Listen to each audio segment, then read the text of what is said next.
Hello and welcome to the analysis of Othello. As you can see on the screen, me and Lucy are going to be presenting, and we're going to cover pretty much everything, I guess, the usual we're presenting. So, first of all, is the criticism and commentary. That is a big part of what we're working on, or that's the first section, and I'm going to be covering that. Anthony Burgess was he was like a translator, right? And so he decided to analyze Othello looking at the cultural impact it has. And what he learned was that Shakespeare's work was able to transcend cultural barriers. So usually some stories from certain writers and poets and authors of the time, their work wouldn't really make sense in other people's it wouldn't make sense for people from other cultures. It's just natural. Like sometimes a story that you hear in the U.S. about this man, he was torn between two women. I mean, in a different culture where like there's polygamy that's really common, they'll just be like, well, why can't he just have both of them? So that was one of the examples he brought up. And what he realized was that Shakespeare, he had like a special talent to be able to transcend all these cultural differences with his works, like Othello, and he was able to almost like transport whoever read it into Elizabethan culture, and they were able to understand things as he saw it. And yeah, so that was what he thought. W.H. Auden, he focused primarily on Iago, and he was talking about how Iago basically was the perfect villain in the story, and how Iago is the one who performs the action throughout the play. He's the one who, and he's actually able to achieve everything he sets out to do. So he wins in the end. Everyone, like Othello dies, Cassio's injured. He does exactly what he wants. He gets his revenge. Well, I don't know if revenge, but he acts out exactly what he wants, and he gets what he wanted. And usually, like in a tragedy, it's like a hero's own actions, or maybe like divine intervention from the gods that cause their downfall. That's usually what happens.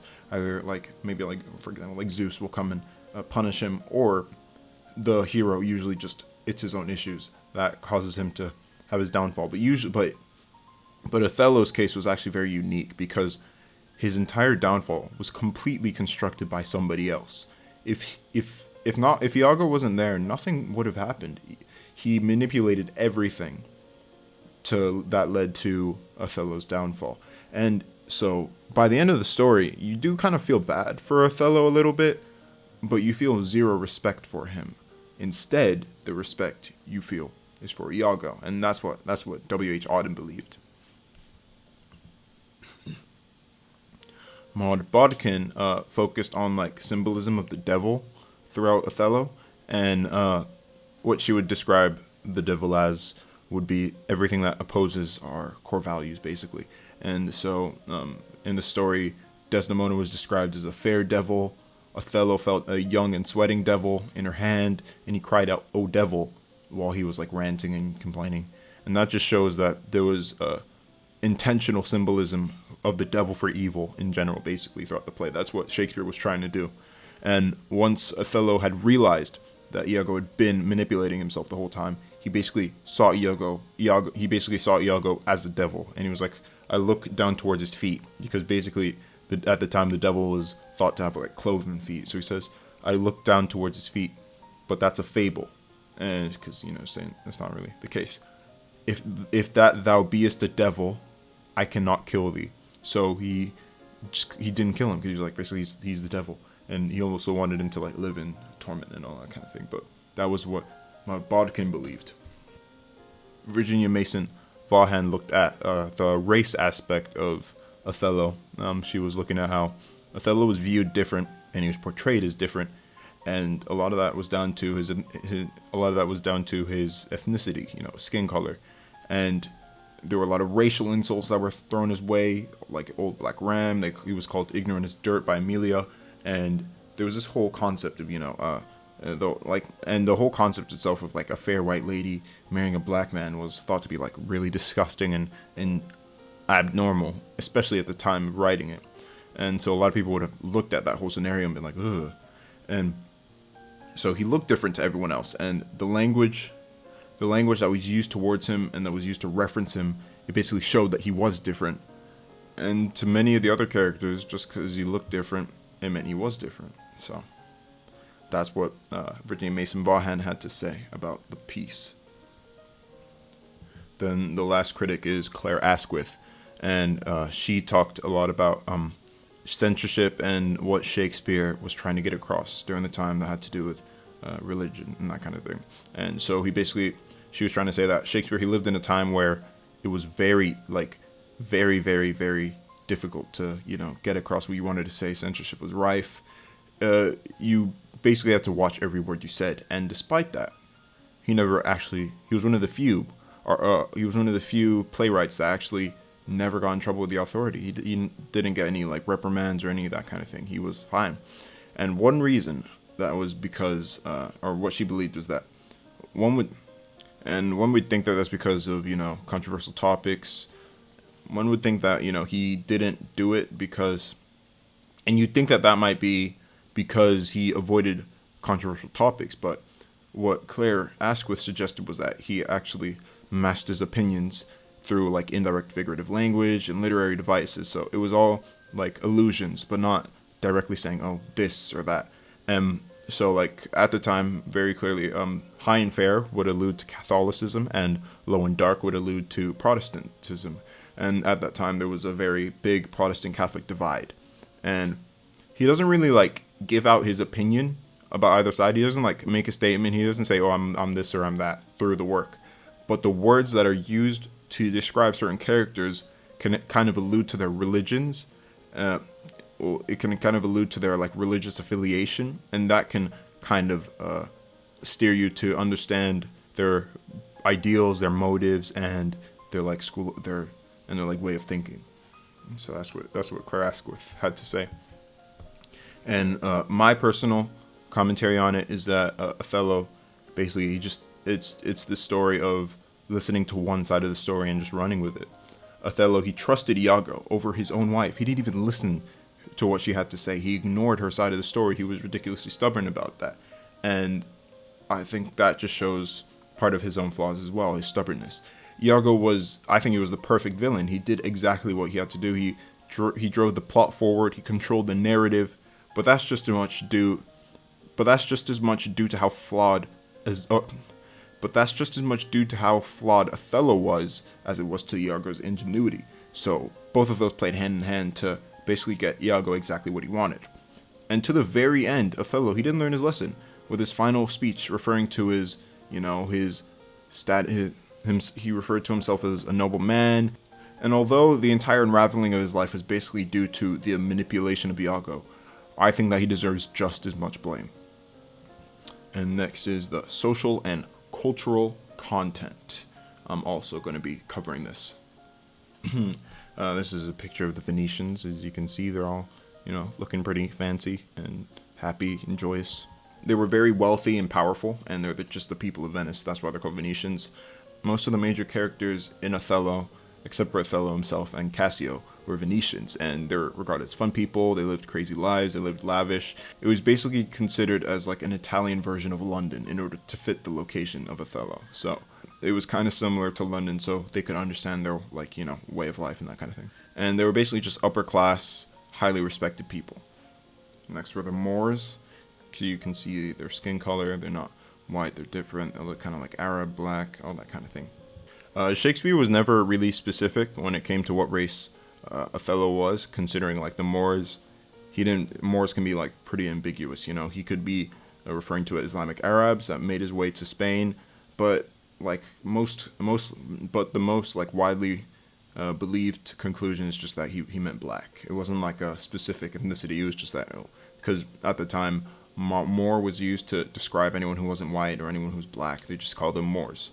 And in the 17th century, when Othello was written, Moors weren't really regarded well by Elizabethan society. They weren't really held in high regard.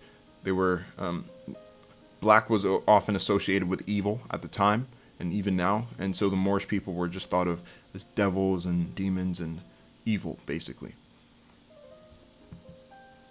Then there's the military. The military was highly influenced by the hierarchy at the time and where you placed in it. There were generals who would like lead a lot of smaller soldiers. There was the lieutenant, who was the second in command to the general, and then there was the ancient, who was the third in command, and he would carry the flag in battle. And Othello was the general, Iago was the ancient, and Cassio was elected to lieutenant above Iago instead of Iago, and Iago was angry. That's like the major reason as to why he hated Othello, was because he believed that he should have been the lieutenant instead of Cassio. And there's women. Picture of Desdemona. At the time, women, they were viewed as inferior to men and were thought that they couldn't hold any positions of power. And a woman's status in society, it was all about who she married. That was what it was about. And that was why Brabantio was so mad that his wife would marry more, because at the time they weren't regarded high by society, and he personally didn't, respect them. He had racial bias, so he didn't like Moors either. So he didn't want his daughter to be associated with one. And back then, girls, they wouldn't even go to school. But if they were wealthy, they would be able to like get tutors. They'd get education at home.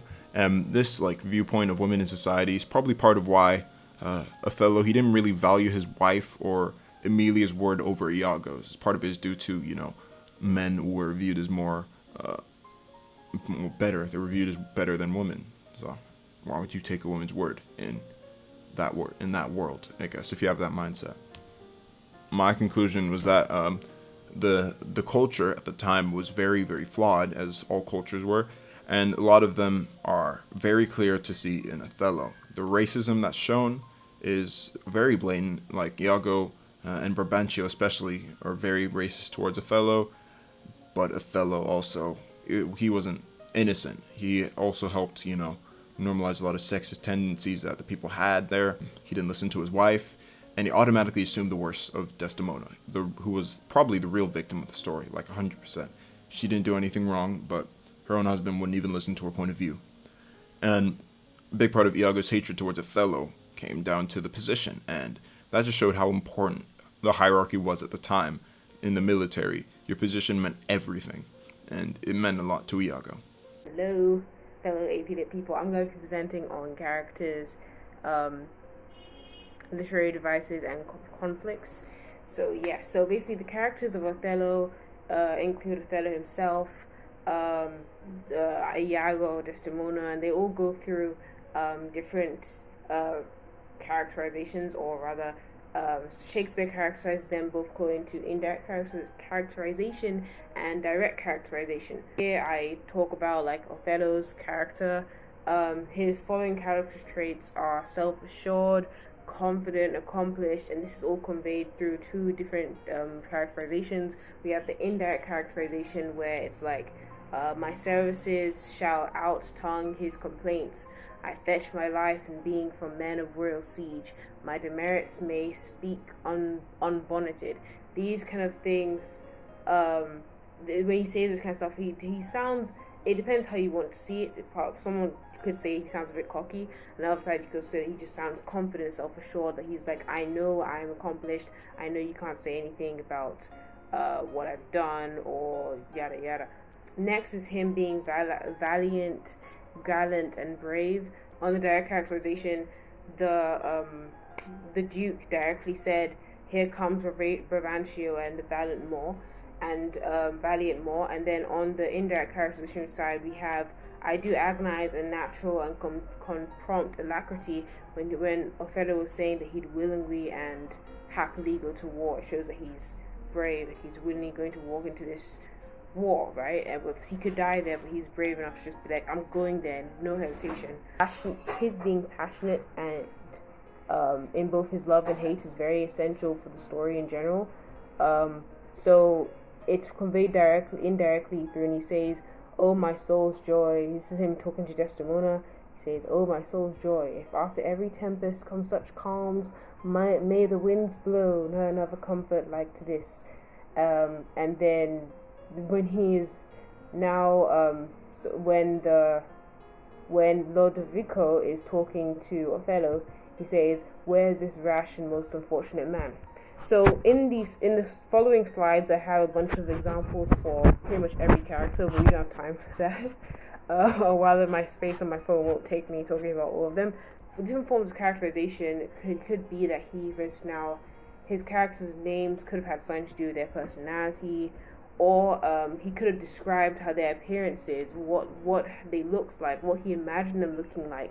But at the same time, that I think that would have indeed helped immerse us more in the story. I think that his not mentioning these things allowed for each production of the play to be very unique in itself. For instance, now some productions are entirely different from another one. You'll have different body language, different dressing and everything. Even the mannerisms of the body, everything about the characters is different aside from their lines. So to give an example, Desdemona in one play could be dressed, let's say if we're going for like a cyberpunk version of Othello, we could have Desdemona dressed in one very different, crazy way, but she could still act the same.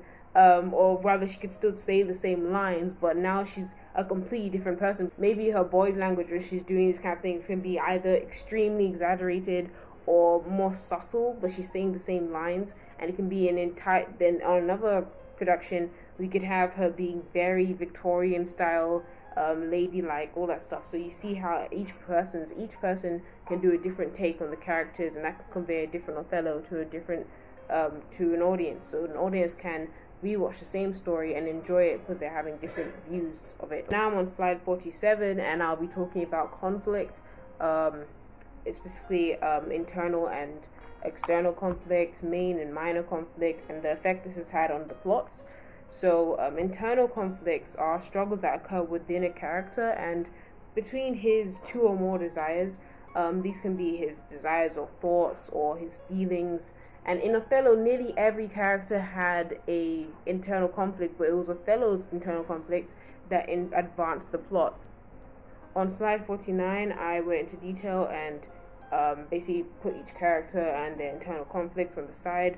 Some characters, since they're very weak, well, not weak, but they're very minor characters, so the internal conflict is not that major, or it's more like if you want to infer from a speech and what you know of them, then maybe this could be their internal conflict. But other characters like Othello, Desdemona, Iago, and Cassio, these characters we can definitely tell their internal conflicts, and we definitely know how they're feeling. External conflicts are struggles that occur between a character and something or someone outside of themselves.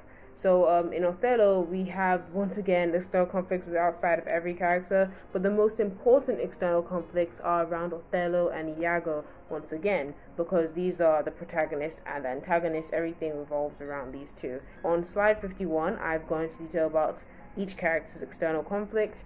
To mention a few, Othello's external conflicts is that everyone is against him and Desdemona being with him. That's the issue in Act 1. And then in Act 2, it's Desdemona's betrayal and Iago spurring him to action. Desdemona's external conflict is her father's disapproval for her being with Othello.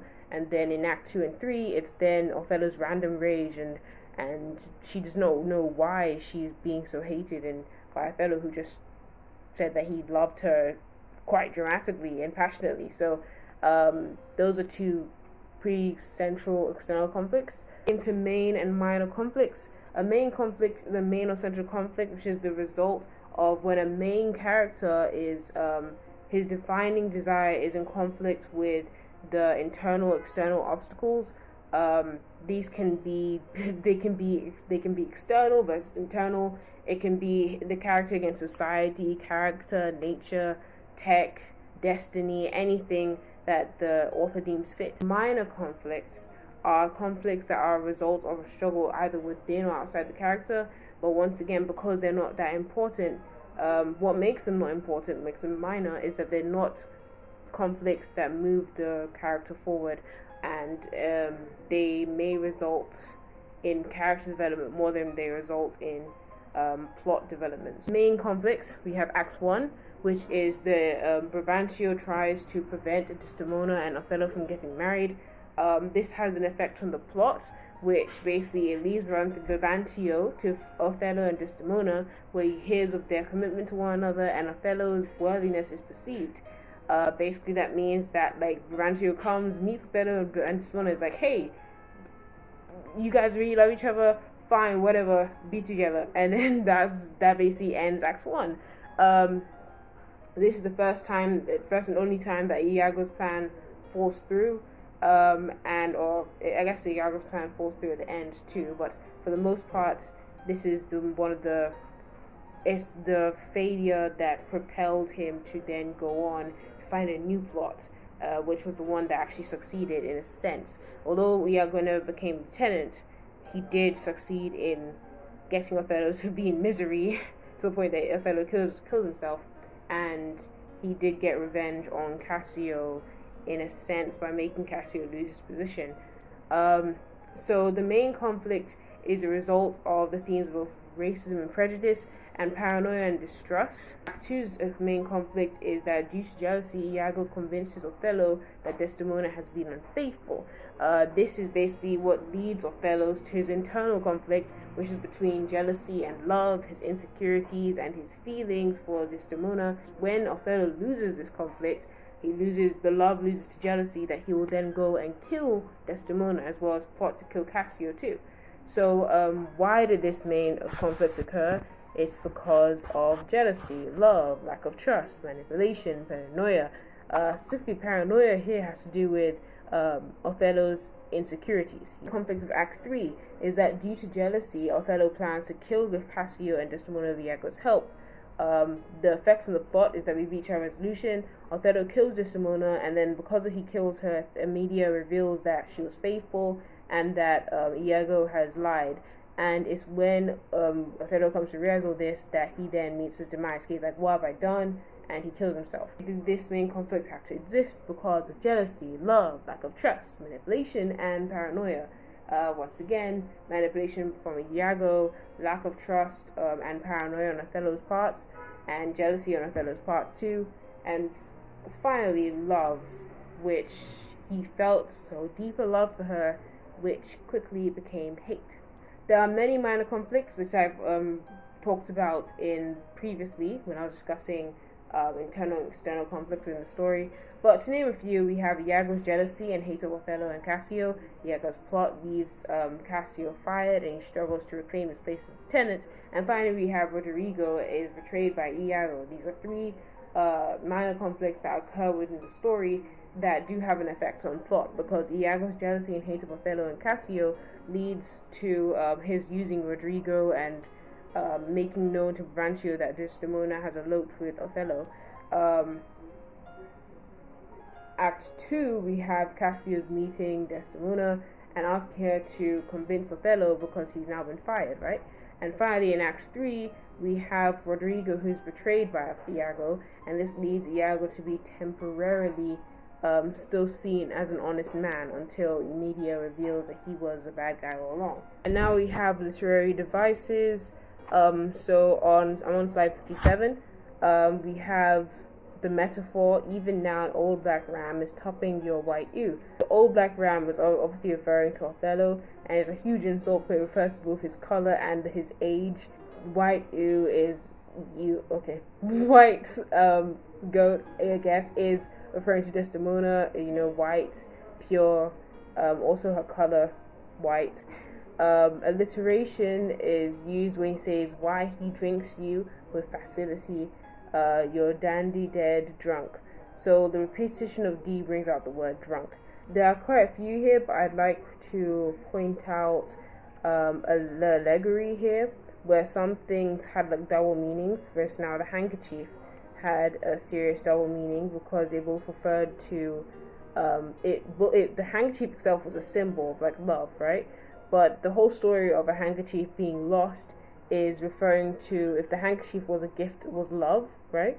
Then her losing the love is what led to Othello becoming crazy with anger, So, because he lost his love in her. She lost his love. So that's the little allegory there. We have apostrophe where Desdemona is referring to, she's talking to ignorance. She's like, oh, heavy ignorance, thou praisest the worst best. We have litos, not that I love you not, where double negatives. This is Cassio talking to Sorry, this is Iago talking to Othello. The double negatives convey a positive. There's also allusion, I am not what I am, which alludes to God's response to Moses. Then we also have assonance, which is the meat it feeds on. The meat it feeds on. There's the E sound there, and that repeats. And then we also have consonants. The gutted rocks and congregated sands. The gutted rocks and congregated sands.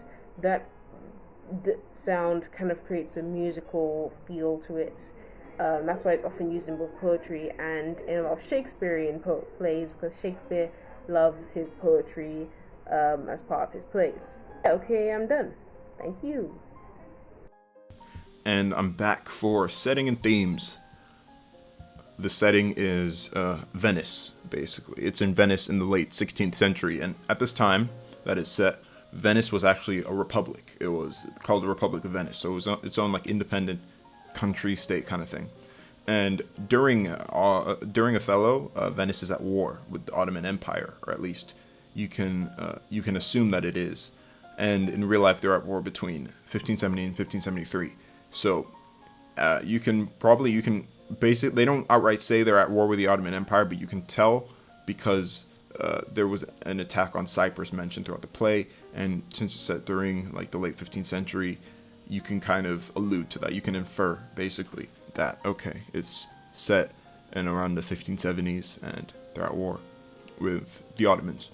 And one reason that Venice was chosen as a setting for the play was that he wanted a place that that a person who isn't considered European would, and possibly not as Christian either, would be able to rise up into a prominent position as Othello did, to be a general, like where that's really plausible, but they also wouldn't be trusted. So there's still a bit of underlying like racial discrimination, like do I believe him, do I trust him? But at the same time, it's a lot more plausible for it to happen in Venice than for like England, for example. And another reason why Venice was chosen was because prostitution was very common at the time. And that's why, like, Bianca, who was Cassio's mistress, that's why she was more easily understood by Shakespeare's audience, because that probably wouldn't have made much sense if that happened in England, because they would have been like, well, that doesn't happen. Why would she do that?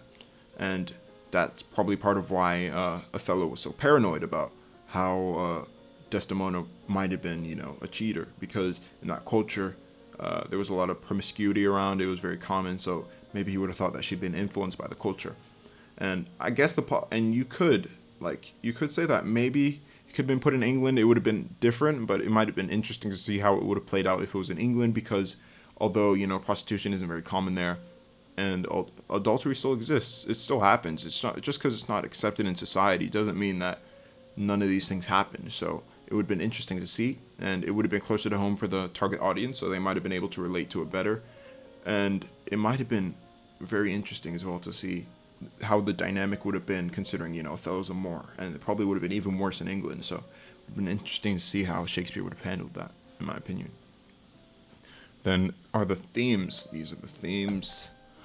The first theme is isolation, and it's recurring throughout the whole play. Othello is isolated from the cast by skin color. Iago is isolated from everyone else when he goes on his rants, his asides, where he goes and explains his thought process and his mindset.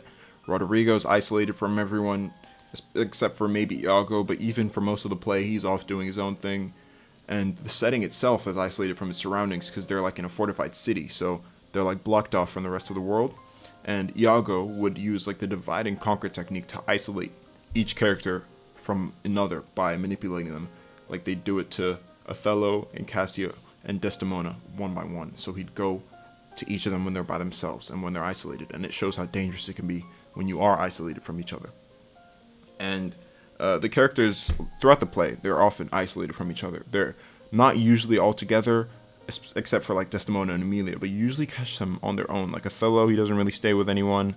Cassio's usually off by himself, maybe with Bianca, but they're often alone. So it just shows how isolated they can be, and it shows how when you're isolated, it's easier to manipulate you. You can be led to believe things that you might not believe if there are other people around. Like, for example, like questionable ideas, they sound a lot more reasonable when no one's around to oppose them, you know? You might be like, oh man, that actually makes sense. If someone isn't around to be like, no, that makes no sense, then you might just be led to believe it. And jealousy is another theme throughout Othello, especially between Iago and Othello. Not necessarily with each other, but yeah, okay. Iago was he was jealous of Cassio, and he believed that he deserved the position of lieutenant over him. And he's also jealous of Othello because there was a rumor that Othello may have slept with his wife. Now there wasn't any proof of that, but it just shows how jealous he was. He was just angry, and it was just hatred, and he didn't even need proof to let him actually like have reason to be angry. He just hated him. And Othello himself, he grew jealous of Cassio due to Iago's manipulation. He believed that that he and Desdemona had a relationship, which made him very, very jealous. And that, in Iago's eyes, might have been his form of regret. It might have been his form of revenge. To give Othello a taste of his own medicine, because he may see it as, oh, you made me feel jealous because you slept with my wife, so I'm going to make you feel jealous and have you feel like your wife is doing stuff with another man. And the final theme throughout the play is deception. Deception is at the very core of Othello. It is what makes the plot move, because Iago is the one who moves the plot. He's the one who progresses the story, and all of that is through his deception, his manipulating of everyone around him.